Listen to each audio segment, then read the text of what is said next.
Olá.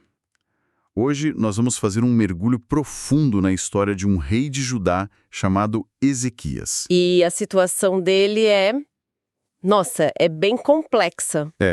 Imagine um líder que decide fazer uma reforma religiosa gigantesca, sabe? Uma purificação da fé da nação. E bem no meio disso, Exato.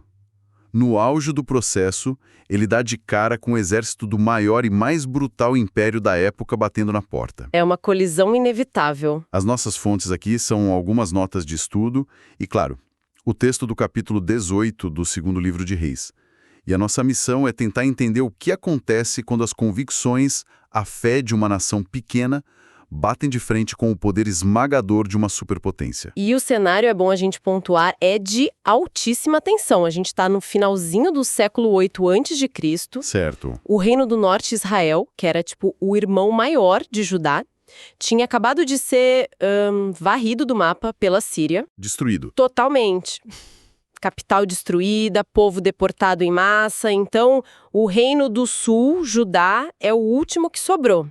E eles sabem, né? Eles sabem que são os próximos. A pergunta não é se, é quando? Exato. É nesse clima de ameaça existencial que Ezequias assume o trono. Ok, então vamos entrar nisso. Ezequias não é um rei qualquer, um rei comum. Definitivamente não. O texto bíblico faz um elogio a ele que é impressionante. Diz que ele fez o que era reto aos olhos do Senhor. E vai além, né? Muito além. Diz que não houve entre todos os reis de Judá, nem antes nem depois dele, ninguém que se comparasse com ele. Isso é uma afirmação categórica. É a nota máxima. O que ele fez de tão radical para merecer uma avaliação dessas? Então, ele promoveu uma reforma religiosa que, para a época, foi um choque. Foi absolutamente radical. Mas outros reis não tinham tentado algo parecido antes? Sim, mas sempre de forma parcial. Sabe, eles toleravam certos cultos, deixavam passar algumas práticas. O Ezequias não, ele foi com tudo. O que isso significa ir com tudo? O texto diz que ele removeu os altos, que eram aqueles locais de culto em colinas, quebrou as colunas sagradas, derrubou o poste ídolo de Aserá. Entendi. Basicamente, ele estava tentando centralizar toda a adoração no Templo de Jerusalém e limpar o culto de todas as influências pagãs que tinham se infiltrado ali por séculos. Certo, mas destruir ídolos de outros deuses é, digamos, o esperado de um rei fiel, né? Só que ele vai muito além. E aqui a coisa fica realmente fascinante. Ah, sim. Porque ele faz algo que para o povo da época deve ter sido um choque monumental. Ele destrói uma relíquia sagrada do próprio povo dele. Exatamente. E não era uma relíquia qualquer. Não mesmo. Era a serpente de bronze. Aquela que o próprio Moisés tinha feito no deserto séculos e séculos antes. Um objeto com uma história de origem poderosa. Um símbolo de cura divina. Isso. Só que, com o tempo, o povo transformou o símbolo num ídolo. Eles queimavam incenso para a serpente. Eles até deram um nome para ela, né? O texto menciona. Sim, Neustã. Neustã. O que significa isso? Então, é curioso porque não é um nome pomposo. É quase um termo pejorativo, sabe? A raiz da palavra em hebraico é a mesma para bronze ou latão. Ah, então chamar de Neustã é tipo... É como dizer esse pedaço de bronze aí. Ao destruir o objeto e usar esse nome, Ezequias estava fazendo uma declaração teológica fortíssima. Que não importa o quão sagrada seja a história de algo, no momento em que uma tradição ou um objeto toma o lugar de Deus, ele vira só um pedaço de metal. Espera aí. Isso é incrível. Destruir ídolos de outras nações, tudo bem. Mas destruir uma relíquia nacional ligada ao herói fundador da nação. O risco político disso é absurdo. Gigantesco. Ele estava dizendo que a tradição não vale nada se ela se corrompe. É preciso de uma coragem imensa. Uma coragem política e religiosa gigantesca. Ele estava, de fato, redefinindo as prioridades da nação. Mas toda essa coragem, toda essa fé, logo seria testada da forma mais brutal possível. Enquanto ele arruma a casa, a Assíria, agora sob o comando do famoso rei Senaqueribe, invade Judá e começa a esmagar as cidades fortificadas uma por uma. E aqui vem a parte que para mim é a mais chocante e contraditória. Sim. Depois de toda essa reforma de se mostrar o rei mais fiel da história, a primeira reação de Ezequias à invasão não é orar. Não é convocar o povo. Não. É tentar subornar o inimigo e com o ouro do templo que ele acabou de purificar. Que reviravolta é essa? Isso mostra a diferença, né? Entre a convicção em tempos de paz e o pânico em tempos de guerra. Ele é um líder humano. Sob uma pressão que a gente nem imagina. Exato. O exército assírio era conhecido pela crueldade, pela eficiência. Então Ezequias recorre ao pragmatismo desesperado. Ele manda uma mensagem para o Senaqueribe que é basicamente, olha, eu errei. Me fala o preço que eu pago para você ir embora. E o preço é astronômico.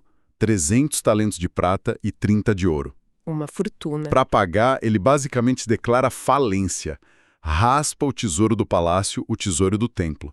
E o texto ainda adiciona um detalhe que mostra o nível do desespero. Que é quando ele arranca o ouro das portas do templo. O ouro que ele mesmo tinha colocado lá. Ele desfaz a própria obra. E o pior de tudo? Não adianta nada. Nada. Essa medida se mostra completamente inútil. Senaqueribe pega o ouro, pega a prata, embolsa tudo. E mesmo assim envia um exército enorme para cercar Jerusalém. Ele manda seus principais comandantes e, à frente deles, seu propagandista-chefe, o Rabsaqué. A diplomacia do suborno falhou? O dinheiro acabou e o inimigo está nos portões. E é nesse ponto que a história vira a chave. Deixa de ser só uma campanha militar e se transforma numa batalha de narrativas. Uma guerra psicológica. Travada ali nos muros de Jerusalém. O Rabsaqué não chega para lutar, ele chega para discursar. E ele faz isso de um jeito muito, muito esperto. A tática de comunicação dele é, assim, brilhante. Os oficiais de Ezequias percebem o perigo e vão até ele. E fazem um pedido. Sim, eles pedem. Por favor, fala com a gente em aramaico, a gente entende. Não fala em hebraico para o povo que está em cima da muralha não ouvir. Porque o aramaico era a língua da diplomacia, né? Sim. O inglês da época. Exatamente. A língua das negociações de alto nível. Só que o Rabsaqué não está nem um pouco interessado em negociar com a elite. De jeito nenhum, ele se recusa. E grita. Grita bem alto em hebraico, a língua do povo, dos soldados comuns que estavam defendendo a cidade. A jogada dele é como um líder estrangeiro hoje ignorar os canais diplomáticos e postar um vídeo viral direto para os cidadãos de outro país. É exatamente isso. O objetivo é desmoralizar, criar pânico e incitar uma rebelião de dentro para fora. O palco está montado. Um general inimigo gritando na língua do povo. Vamos dissecar esse discurso. Qual é o primeiro alvo dele? Ele ataca sistematicamente cada pilar de esperança que Judá poderia ter. É um discurso cruel, mas genial na sua construção. O primeiro ataque é o geopolítico, imagino. Exato. Ele zomba da aliança deles com o Egito. Ele pergunta, que confiança é essa em que vocês se apoiam? E ele mesmo responde. E o que ele diz? Que confiar no Egito é como se apoiar num caniço quebrado. Uma vara oca que não só se parte, mas também perfura a mão de quem se apoia nela. Isso. Com uma única imagem, ele destrói a credibilidade do principal aliado de Judá. É um golpe certeiro. Ele diz, ninguém virá salvar vocês. E depois de minar a ajuda externa, ele mira no alvo principal. Aí ele faz algo de uma maldade espetacular. Ele usa a própria teologia de Ezequias contra ele. Como assim? Sabendo da reforma religiosa, ele planta uma semente de dúvida na cabeça do povo. Ele diz algo como, vocês estão confiando no Senhor, o seu Deus. Mas não foi esse mesmo Deus cujos altares o rei Ezequias acabou de destruir pelo país? Isso é inacreditável. Ele pega o maior ato de piedade do rei e o reconfigura como um ato de ofensa a Deus. Ele está dizendo para o povo, o seu líder irritou o Deus em quem vocês confiam e é por isso que vocês estão nessa situação. É uma manipulação de um nível, e fica pior, ele chega a afirmar que o próprio Deus de Israel o enviou. Ele diz, o Senhor mesmo me disse, ataque esta terra e a destrua.